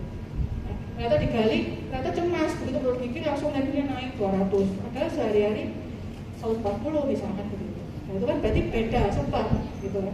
Bukan karena obatnya yang tidak adekuat, tapi mungkin sebabnya dari pasien itu misalnya. Ini pun juga sama ya. Jadi apa yang perlu kita perlukan dengan pasien mohon dikomunikasikan itu sebenarnya masuk dalam ranah interprofessional collaboration ya. Jadi komunikasi dengan sejawat yang lain termasuk dalam perawat itu bagaimana ya. Kemudian itu kardiovaskular yang dalamnya aja. Kemudian kalau untuk respirasi respirasi tentu saja tadi hubungannya dengan oral mikrobiom yang di mulut itu akan berpengaruh kepada semuanya, termasuk yang dekatnya jantung adalah paru ya. Mekanismenya tidak selalu harus lewat darah, karena ini kan di sini ada laring ya, laring ada apa namanya epiglotis, itu bisa langsung masuk sebenarnya, nggak usah lewat peredaran darah ya. Karena kalau epiglotis kemudian masuknya ada yang di depan itu adalah di kerongkongan atau esofagus, ada yang di belakang, ke arah belakang itu masuknya ke trachea. Kalau sudah salah masuk ke situ, aspirasi oleh patogen kuman, maka ya sudah bisa menjadi suatu penyakit yang ada di paru-paru. Di sini penyakit yang banyak atau yang besar yang bisa menimbulkan reaksi adalah pneumonia atau infeksi. Kemudian juga ada penyakit paru yang kronik, penyakit paru obstruktif kronik, atau mungkin asmanya kambuh. Karena apa? Karena ada alergen atau patogen yang lewat oral yang akan mempengaruhi oral mikrobiom. Nah, penyakit respirasi ini sebenarnya banyak sama ya. Ada yang kongenital, tapi mungkin tidak banyak di sini ya. Ada yang infection, ada yang neoplasma atau tumor, ada yang ada trauma, ada yang lain-lain. Nah, di sini mungkin yang sangat atau bukan sangat ya, ada resikonya lah istilahnya, baik saling memberi resiko atau mungkin penyakitnya ini sendiri beresiko terhadap nakesnya di situ. Maka salah satunya dari infeksi TB. Kenapa TB itu masih banyak di Indonesia? Ini bukan resiko ke bagian giginya sebenarnya, tapi resiko kepada nakesnya sebenarnya. Tapi kalau pneumonia itu tadi bisa dari bagian giginya akan meningkatkan resiko infeksi paru atau pneumonia. Kemudian paparan tadi dari bikin asma bronkial. Ada lagi yang sleep apnea, tapi mungkin ini bukan semata-mata penyakit paru, tapi ini mungkin akan meningkatkan resiko tadi gangguan atau mortalitas saat dilakukan tindakan. Ya, jadi prevalensinya memang lebih tingkat, ya, lebih meningkat pada yang tanpa oral hygiene yang baik, pada penyakit tadi yang sudah diketahui pneumonia dan PPOK tadi. Sedikit untuk sistem respirasi, yang mungkin pelajaran SMA kalau Anda ya. Jadi mulai dari hidung sampai ke paru sini, ya. Ini sistem respirasi. Nah, selanjutnya sebelum di paru kita ada trachea, bronchiolus, ya, bronchus, bronchiolus. Kemudian yang paling terkecil unitnya itu adalah alveolus, ya kan? Nah, di alveolus ini ada pertukaran oksigen. Kemudian pada trachea atau bronchiolus, ya, itu ada apa ya istilahnya, layer ya dari pembuluh sistem pernapasan itu ada layernya, mulai dari otot, tulang rawan sampai apa namanya jaringan ikat di sekitarnya. Terutama ini bermanfaat kalau tadi kasusnya micu untuk serangan asma, ya, atau mungkin yang COPD. Ya. Kalau pneumonia yang bermanfaatnya atau mungkin bermanfaat ya, artinya lebih ada gangguan pada alveoli. Kenapa? Karena kuman patogen itu sebenarnya tujuan utama kalau ke paru itu ngendonnya di alveolus. Ya. Karena di situ dindingnya tidak bisa ditembus patogen itu keluar, hanya bisa distribusi udara saja. Jadi kalau dia di situ sebenarnya dia aman kalau tidak dibersihkan oleh sistem imun kita. Tapi kalau di sini dia akan terus terdorong ke bawah, akhirnya ke alveolus yang kayak desaknya di situ, jalan buntutnya udah ruangan pojoknya itu di situ. Udah di situ dia nggak bisa keluar. Ada dua, dia mati atau dia memperbanyak diri di situ dan bikin infeksi di hostnya. Nah, di situ ada sel-sel imun jelas, resikonya pasti kita akan bertahan ya. Jadi sama-sama dia pun juga akan bertahan hidupnya. Dan kemudian di saluran nafas kita ini tadi ada tulang rawan, ada epitel jelas ya. Epitel itu di seluruh tubuh kita pasti melapisi. Epitelnya di daerah trakea sampai bronchiolus itu sebenarnya selnya masih ada sel goblet yang kayak piala, kayak apa ya? Piala kalau menang Liga Champions itu kayak gitu, kayak cawan begitu, dan di atasnya itu ada silia atau rambut. Tujuannya itu adalah sebenarnya mengeluarkan patogen. Jadi kalau ada patogen yang nyasar sampai ke bronchiolus paling ini, dia pasti akan ada usaha dari tubuh untuk dikeluarkan, gerak atas bawah begitu, dikeluarkan oleh rambut tadi yang ada di saluran napas. Rambutnya kan mulai dari hidung ya. Jadi hidung kita tuh rambutnya jangan digundulin ya, karena itu bersifat menyaring dan mengeluarkan tadi. Nah itu akan jadi diarahkan ke atas ini biar tidak ngendap di sini, tujuannya untuk melindungi itu. Ya. Dan dikeluarkan lagi dengan adanya produksi mukus. Kalau orang itu sudah terpapar asap, baik rokok maupun polusi, selnya ini rusak epitelnya, baik rokok aktif maupun pasif. Maka dengan sel yang rusak ini, kalau ada patogen apapun itu tidak akan bisa dikeluarkan dengan mekanisme itu. Akhirnya langsung lost goal ke alveolus. Jadi itulah kenapa orang-orang yang dengan aktif merokok biasanya itu akan lebih gampang terkena infeksi paru, karena ininya udah rusak epitelnya. Ada yang ganti? Nggak ada. Gantinya juga nggak bisa, siapa yang ganti? Ya. Nah ini ya, jadi alveolus saknya itu seperti ini, kayak anggur ya, dimana ini dindingnya sebenarnya satu, tapi di situ diliputi oleh sel-sel yang akan membantu ya. Membantu apa? Membantu untuk mekanisme agar imunnya bagus di sini, tidak rusak. Kalau ada patogen kita singkirkan di situ. Baik, itu dari segi metabolismenya. Nah, ternyata dengan adanya patogen yang ini terperangkap di sini. Ini tadi ya, ini trakea, ini bronkus, kemudian ini bronkus bronchiolus ya, bronchiolus, kemudian ini alveoli di sini. Kalau ternyata semua bagiannya bisa bikin infeksi, nggak bisa kalau cangkalnya si yang nyasar, tapi ketempelannya itu di situ. Kalau yang namanya di alveoli, maka namanya infeksinya pneumonia. Jadi pneumonia itu di alveoli yang kecil tadi itu. Tapi bukan cuma satu ya, kalau satu sih nggak efek. Jadi dalam segerombolan anggur tadi baru tampak. Tapi kalau bronkitis, ada yang pernah diagnosa bronkitis? Biasanya dokter bilang bronkitis ini, itu yang terinfeksi atau terradang itu salurannya. Kalau asma dia tidak itis, tapi salurannya ini yang terganggu, yaitu menyempit terus sehingga tidak bisa mengeluarkan udara dengan baik. Ya itu untuk asma. Jadi ini istilahnya kalau pneumonia itu kita bilang di bawah, kalau bronkitis itu di sini. Kemudian itu ada pleurisi. Pleurisi itu artinya pleura, adalah selaput paru kan. Semua organ kita tuh dibungkus selaput yang tipis. Bayangkan kayak tas kresek, tapi double kreseknya. Ya. Kreseknya double, ada yang melekat di dalam organ, ada yang di luarnya. Di antara kedobelan dua kresek itu adalah ada rongga, namanya rongga pleura. Di paru rongga pleura ya, di lain tempat namanya yang lain. Di rongga pleura ini sebenarnya untuk pelumas, ada pelumasnya cairan. Biar kalau paru kan mengembang mengepis, tarik nafas kan mengembang, ya dikeluarkan mengepis lagi. Itu tidak gesekan, tidak friksi di antara dua lapisan ini. Tidak friksi, makanya dikasih pelumas, tapi minimal pelumasnya. Nah, kalau bakteri tadi itu ada di sini kan nggak ada jalan lain, putusan. Bakterinya itu akan merusak alveolus yang dekat sini, maka akan keluar ke rongga dan pleura tadi. Akhirnya bikin infeksi di situ. Itu yang pertama. Karena kalau dia naik ke atas terlalu jauh, bisa aja bakterinya mati tengah jalan, nggak mau dia. Jadi dia merusak di sini. Nah itu ya istilah-istilah. Jadi kalau ada kerusakan di paru tuh pasti larinya akan kenapa kok nggak ke atas? Sebenarnya ke atas, tapi dia akan ke bawah dulu. Kenapa? Karena tekanannya ini akan mendorong dia otomatis ke bawah.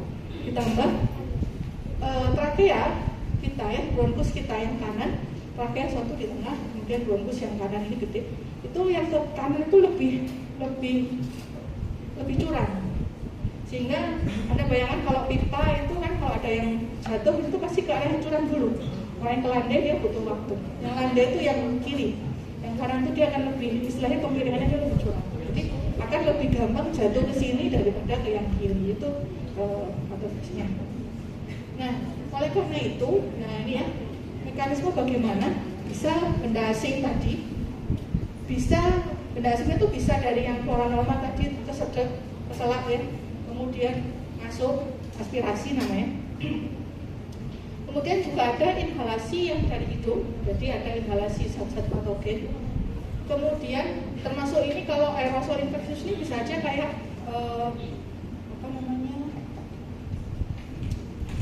yang untuk bioagent antraks, Bacillus anthracis itu juga ada yang lewat inhalasi.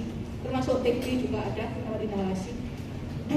Atau mungkin penyebaran infeksi dari tempat-tempat tadi yang berdekatan. Jadi sudah ada bakterinya di trachea yang menyebar, atau mungkin dari darah, menyebarnya lewat pembuluh darah. Pembuluh darahnya lewat mana? Bakterinya ya tadi salah satunya kalau terkait gigi tadi. Nah, jadi bagaimana kalau bisa aspirasi langsung? Biasanya orangnya dirawat inap di rumah sakit atau mungkin sudah sakit tertentu sehingga dia gampang aspirasi. Jadi hati-hati kalau makan nggak boleh ngomong. Nah, itu karena keselak itu. Nah, kalau keselaknya mungkin tahu gitu sih. Tapi kan ada bakterinya di situ yang tidak bisa keluar, yang akhirnya bikin infeksi tadi itu. Atau mungkin salivanya itu berkaitan, ya. Salivanya itu ketelan pasti masuk ke paru, dan ternyata di salivanya itu ada gangguan ketidakseimbangan dari mikrobia tadi. Itu juga bisa. Ya. Ini mekanismenya, bisa baca sendiri. Ya. Atau mungkin ada enzim yang dari perisympatik itu akan merusak saliva tadi itu, sehingga nantinya tetap ya mekanismenya tetap sitokin itu tetap itu inflamasi in general itu pasti pakai sitokin gitu ya. Interleukin 6, interleukin 1 dan 12 TNF alpha itu biasanya itu aja muter ya. Jadi kalau dari periodontal yang atas ya ada gangguan ya, patogenik periodontal, kemudian dirilis, kemudian mengaktifasi komplement bisa lewat pembuluh darah ya, neutrofil, atau juga langsung misalkan ketelan. Akhirnya apa? Semakin lama karena ada proses fagositosis ya, dan juga ada tisunya tadi, jaringannya tadi rusak juga di alveoli dan juga di trachea, maka akan bisa kembali lagi untuk menyebabkan perioditis dan juga mungkin kerusakan di paru secara permanen yang namanya emfisema. Jadi parunya lebih lebar ya, parunya lebih lebar, bukan tadi lebih bagus ya, tapi ada beberapa yang rusak sehingga udara tidak berdistribusi dengan baik. Udara yang di alveolus tadi itu ya tidak bisa berfungsi dengan baik karena udah lebar dan rusak. Bagaimana bisa terjadi hubungannya? Yang jelas tadi organ orangnya ya, patogennya bisa masuk, atau mungkin sudah ada backgroundnya, ada penyakit paru-paru kronik atau COPD, misalkan ada gangguan ke paru-parunya dalam jangka waktu yang lama, termasuk dari perokok tadi sumbernya. Ya. Akhirnya apa? Kalau sudah seperti ini, gangguan parunya secara permanen yaitu COPD atau emfisema, itu akan mudah terkena pneumonia, ya. Karena apa? Karena tadi ya bakterinya patogen sudah berubah, parunya juga sudah berubah sehingga gampang sekali untuk masuk ke sana dan tidak bisa keluar. Bakteri apa? Bakteri yang bahkan hanya koloni itu flora normal tapi yang jumlahnya berlebihan. Anda kalau cuma satu mungkin aman ya. Pintar, bagus gitu ya, diem. Tapi kalau ada temennya kan udah wow, beda. Nah itu sama, koloni itu kalau kebanyakan itu hati-hati bisa menyebabkan patogen yang situ. Walaupun tidak sevirulen yang betul-betul patogen, tapi dengan jumlah yang banyak itu akan berlebihan dan akan menyebabkan tadi salah satunya pneumonia. Dan ini juga adalah reservoir tadi yang saya bilang, jadi kotor gitu ya. Nah ini juga ya, jadi bagaimana perannya. Yang pertama aspirasi, kemudian menghasilkan enzim tertentu ya yang akan mengubah reseptor di permukaan mukosa yang di sel goblet piala tadi itu ya. Kemudian akan menghasilkan tadi respon imun ya, menempel, akhirnya akan terganggu ya, termasuk reseptor. Jadi akan lebih meningkatkan ikatan dari patogen itu kepada sel-sel yang harusnya tidak ada ikatan dengan patogen, sehingga akan koloninya semakin banyak lagi ya, sehingga akan menyebabkan infeksi yang berlebihan. Berikutnya adalah TB. Ini TB itu tahu ya TB ya, TBC atau orang bilang flek-flek paru. Nah, itu biasanya dengan pengobatan yang lama itu bakteri yang susah hilangnya, susah sembuhnya karena pengobatannya lama, minimal 6 bulan. Mycobacterium tuberculosis ya, sebenarnya ke paru murni ya, terutama yang bagian bawah sini. Cuman TB ini bisa berkembang ke organ-organ lain secara sistemik, bisa ke tulang, bisa ke luar paru yang lain, ke usus, ya, ke otak, ya, ke mana ini, liver, ya, ke perut, ya, perut di rongganya. Sebenarnya kalau untuk kabel oral itu bisa, tapi terus terang jarang, ya. Ada yang laringitis karena TB itu sebenarnya ada, tapi jarang, ya. Tidak maksimal di situ. TB menularnya lewat aerosol terutama. Nah, aerosol ini apa? Dari tindakan gigi itu kan ada yang bikin semprot-semprot, ya. Itu mengubah jadi partikel yang hasilnya droplet akan merubah menjadi aerosol. Jadi kalau droplet itu dia jatuhnya dekat sekitar 2 meter. Tapi kalau merubah menjadi aerosol, dia bisa melayang-layang di udara, bahkan sampai penyebaran nempel-nempel dia bisa. Nah, ada mekanisme yang kayak spray, kalau bukan nyamuk spray, ya, baygon itu. Nah, itu aerosol. Kalau droplet, kalau Anda deketan terus ada yang nyiprat, itu droplet. Jadi kalau aerosol itu bisa ke seluruh ruangan ini. Nah, ada tindakan yang memang membuat droplet itu menjadi aerosol. Contohnya kalau tindakan medis itu misalkan memasang NGT. Demikian juga OGT, oh ya. NGT itu nasogastric tube, kalau OGT itu orogastric tube yang lewat oral. Ya. Ada lagi pemasangan ventilator atau ETT itu tracheal. Bahkan sikat gigi itu mungkin juga bisa bikin aerosol, betul. Ya. Tapi karena itu ada zatnya, ya, ada fluornya, ya, mungkin juga bisa antibakterial. Tapi ini tindakan-tindakan ini mungkin tidak ada. Ya. Nah, itu hati-hati sekali karena itu sangat infeksius. Terutama kalau memang belum diobati dalam 2 minggu. Nah, jadi perlunya apa? Hati-hati aware terhadap resiko masalah ini. Apakah ada yang tertular? Ya, ini belum, ya. Jadi memang tidak menularkan atau tidak berhubungan langsung dengan yang tempatnya di gigi, karena jauh. Sebelum dia menyerang TB laring atau apa itu, TB tonsil di sini itu dia biasanya menyerang ke organ lain yang dekat, paru, pleura, kemudian otak, ya. Kemudian yang sering normal, tapi bukan berarti tidak mungkin. Nah, jadi ini hati-hati kalau dengan ada riwayat TB, mohon sekali lagi dikonsultasikan dan ditanya obatnya itu kapan. Orang TB kalau sudah 2 minggu pengobatan dengan rutin, resiko penularannya jauh lebih berkurang. Tetap bisa, tapi jauh lebih. Kalau sudah sembuh gimana? Ya tidak ada, ya. TB-nya berarti tidak aktif. Nah, tahunya gimana kalau sudah sembuh? Mohon direview. Atau mungkin bawa foto rasulnya, atau mungkin bawa surat bukti udah minum obat dan lain sebagainya. Ya. Nah, oleh karena itu kalau memang belum atau dicurigai dengan gejala batuk kronik, ya, kemudian tampak kurus, ya, ada riwayat TB-nya, ada riwayat ketularan dengan orang TB maksudnya, maka silakan dicek dulu. Kalau dikonsulkan dulu, Puskesmas saya kira bisa untuk ngecek ini. Kalau memang negatif, maka silakan diterapi dulu obatnya 2 minggu. Lalu mungkin lebih aman Anda lakukan tindakan itu setelah tindakan gigi yang ini, ya. Karena setelah tidak infeksius, ya, maka itu bisa dilakukan tindakan. Di samping juga kan steril, ya, sterilnya sih pasti, ya. Tapi yang di aerosol tadi itu yang kita tidak bisa menghindari. Kan ada itu yang nyedot itu, apa namanya? Purifier. Hati-hati. Air purifier itu kalau ukurannya kurang dari 0,5 mikron itu kadang tidak bisa. Padahal kalau aerosol itu ukurannya mungkin 0,2 atau 0,1, jadi kecil banget. Jadi filternya tidak bisa. Yang bisa nyedot itu adalah HEPA filter sebenarnya. HEPA filter itu lebih tingkatnya jauh lebih tinggi. Biasanya dipasang di rumah sakit biasanya untuk ruangan yang infeksius. Kayak dulu pas COVID itu kan ada ya ruang isolasi itu pasti pakai HEPA filter. Karena untuk yang filter kecil itu bisa. Padahal yang di bawah di rumah-rumah itu nggak bisa. Itu kurang dari 0,5 itu nggak bisa. Termasuk juga ini untuk Anda yang deketan ini, hati-hati. Walaupun Anda sudah pakai kacamata, kalau memang ada resiko seperti ini pakai goggle, ya. Karena ada teman saya sih bukan dokter gigi, itu pakai kacamata di waktu operasi, ternyata masih tembus nih dari sampingnya. Saya rasanya kecipratan, ya, di sini. Loh, pakai goggle enggak? Padahal dia opsin buat, jadi memang cairannya tuh ini. Yang enggak pakai kacamata biasa, ya memang resiko. Karena ini kan enggak bisa. Kalau goggle kan dia nutup di sini kan. Goggle, ya, bukan goggle.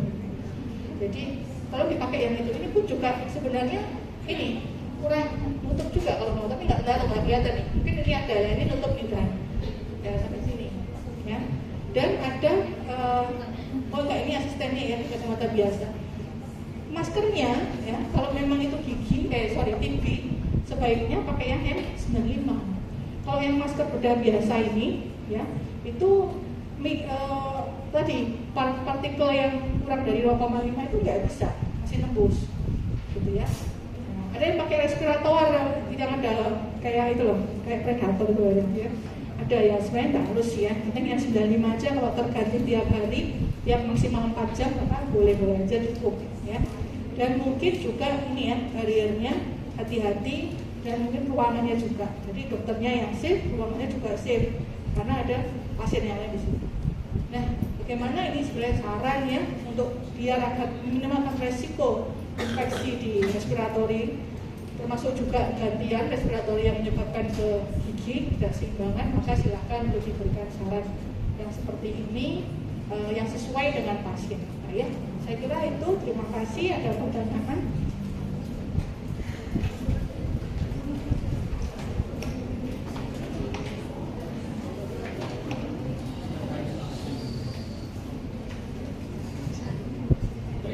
Perkenalkan, saya Soleh Alfani. Izin tanya terkait dengan asma, dokter. Asma itu kan tadi telah dijelaskan bahwa ada penyempitan di bronkus pada pasien tersebut sehingga terjadi apa ya istilahnya sesak nafas, susah nafas dari pasien tersebut. Nah, mungkin ini sebenarnya keluar dari kesehatan gigi dan mulut, dok. Tapi kalau nggak salah itu penggunaan obat asma itu kan disemprot. Nah, itu bagaimana mekanismenya atau efeknya terhadap bronkus itu, dok? Ya, terima kasih pertanyaannya. Jadi begini, asma itu adalah tingkatan alergi yang atopi ya. Kita nyebut hypersensitivitas. Kalau lihat alergi, saya agak lebih jauh ke belakang itu biar ada lebih paham. Jadi hypersensitivitas atau alergi itu ada tipe 1, 2, 3, 4. Kalau tipe alergi yang paling gampang itu misalkan ada makan udang terus biduren, atau makan udang terus bengkak, sesak. Ini asma bukan yang seperti itu, tapi asma itu gerombolannya itu ada 4. Yang paling gampang atau paling ringan dari tipe atopi istilahnya itu adalah satu kulit, yaitu dermatitis. Jadi kalau Anda mungkin ada kosmetik apa nggak cocok atau sabun cuci apa itu kan mesti di sini eksim ya, gatal-gatal itu bukan manu ya, bukan kudis, tapi eksim dermatitis kayak meruntus. Kemudian tingkatan lagi adalah konjungtivitis. Jadi kalau biasanya anak-anak sering, karena anak itu kan sering main-main ke mana-mana, kemudian ada serbuk sari apa tanaman itu kan mesti matanya kucek-kucek berair. Jadi konjungtivanya itu yang meradang. Kemudian yang berikutnya adalah rinitis. Rinitis itu rhino, jadi yang sering bersin, kalau ada dingin, kalau ada debu, ada bau yang menyengat bersin itu pasti rinitis. Kemudian yang tingkatan lagi itu adalah asma. Jadi orang asma itu biasanya satu keturunan bukan asma juga, tapi keturunan daripada salah satu di antara 4 itu. Contohnya, ada ayahnya itu dermatitis, jadi pakai vaselin pun ini juga bikin eksim, padahal vaselin biasa ya, atau lotion biasa. Kemudian anaknya jadi rinitis, cucunya bisa jadi asma, atau mungkin yang kalau kumat ringan-ringan disebutnya orang-orang bronkitis biasanya. Tapi kalau asma itu pasti ada penyempitan dari saluran nafas, yaitu sebenarnya bisa trachea sih, tapi yang sering adalah bronkus, di mana menyempit sehingga kalau menyempit udara itu tidak bisa keluar masuk dengan baik, sehingga ada gesekan di situ, kayak Anda meniup peluit, ada kan gitu ya, karena itu udara itu masuk ke dalam lubang yang sempit. Kalau longgar dia tidak berbunyi, makanya mungkin di asma bunyinya seringkali ada ngik-ngik. Nah, karena udara itu ada gesekan. Kemudian obat-obat untuk asma sebenarnya tidak hanya untuk hisap. Kalau fase berat itu memang harus diinjeksi, baik injeksinya itu di suputan atau injeksinya itu di drip, di infus. Tapi untuk yang fase ringan obat asma itu ada yang biasanya kita masukkan inhalasi dulu atau dihirup. Dihirupnya itu bisa dengan alat nebulizer yang dihirup lewat hidung atau masukkan mulut atau yang spray gitu. Nah, obatnya itu tersebut langsung bekerja, langsung masuk karena dia dihirup pasti langsung masuk ke trachea. Nah, obatnya itu sebenarnya ada 2 macam, yaitu untuk reliever. Reliever itu untuk melebarkan saluran napasnya, bronkusnya. ada yang untuk controller. Controller itu lebih kepada isinya itu untuk menekan antiinflamasi. Jadi sebenarnya sistemnya asma itu inflamasi juga, tapi akut yang dipicu oleh alergen. Nah, alergennya apa? Bisa udara, bisa debu, tumor, dan lain-lain. Sehingga obat asma itu kalau untuk yang reliever itu akan langsung bekerja. Itu istilahnya SABA, ya, short acting beta adrenergic, sehingga langsung bekerja melalui reseptor. Contohnya adalah kayak salbutamol, ya, atau yang iklannya itu apa? Asmaso itu loh, yang ada orang diikat pakai tali, kemudian makan itu terus lebar. Salbutamol contohnya itu ada yang bentukan ada oral, ada inhalasi, ada bentukannya itu yang injeksi. Di mana pada bentukan inhalasi itu dengan spray dengan dosis yang tertentu itu akan langsung bekerja di reseptor yang ada di epitel di saluran nafas. Tetapi kalau orang obatnya minum oral, maka itu harus dicerna dulu peredaran darah dan mungkin bisa nyambung ke reseptor yang sama di organ lain, yaitu yang paling itu adalah jantung. Jadi kadang-kadang kalau kita minum obat pelega tenggorokan untuk asma, yaitu salbutamol, ada efeknya kita berdebar jantungnya. Karena sebagian obat itu juga bekerja di otot jantung itu sehingga untuk memompa jantung berlebihan. Tapi kalau di inhalasi itu obatnya langsung bekerja di reseptor yang ada di epitel di dalam saluran nafas itu, sehingga setelah bekerja di situ obatnya itu akan merelaksasi. Relaksasi dari apa? Relaksasi dari otot polos yang ada di cincin tulang rawan di saluran nafas. Jadi saluran nafas kita tadi itu isinya trakea itu ya, ada cincin tulang rawan yang sama nggak dengan hidup? Sama, tetapi bisa mengembang mengempis. Yang menggerakkan siapa? Otot polos di situ. Otot polosnya, selain otot polos di samping-sampingnya itu juga ada jaringan ikat. Jaringan ikat itu artinya penyangganya, kayak misalnya kayak kulit apa itu. Sehingga kalau ada inflamasi di situ, jaringan ikatnya ikut membengkak. Jadi kalau itu membengkak, dia tidak bisa mengembang mengempis semaunya dia meskipun sudah didorong otot polos. Jadi kenapa pada saat asma itu perlu untuk kontrol pelebaran dan juga untuk mengontrol inflamasinya, biasanya pakai steroid. Nah, ada yang bentuk inhalasi, ada. Biasanya di inhalasi itu isinya bisa dua. Jadi untuk reliever, melebarkan, dan untuk kontrol yang ada steroidnya untuk menekan inflamasi tadi dengan cepat sehingga bisa lebih mudah dan tidak terjadi fibrosis dalam waktu yang lama. Karena kalau inflamasi terus-menerus itu akan bisa digantikan oleh jaringan ikat. Yang jaringan ikat itu kayak keloid itu tahu kan? Nah, kalau ada keloid kan nggak bisa dikembang-kempiskan. Itu ya. Jadi kalau inhalasi langsung bekerja di reseptornya. Kalau yang oral ataupun injeksi dia harus lewat peredaran darah dulu sehingga ada tempatnya dia bisa nyantol ke reseptor di organ lain sehingga ada efeknya nanti berdebar contohnya. Ini tuh. Baik, sebelum akhirnya ada pertanyaan lagi. Baik, kalau tidak ada, terima kasih atas perhatiannya. Semoga bermanfaat. Assalamualaikum warahmatullahi wabarakatuh.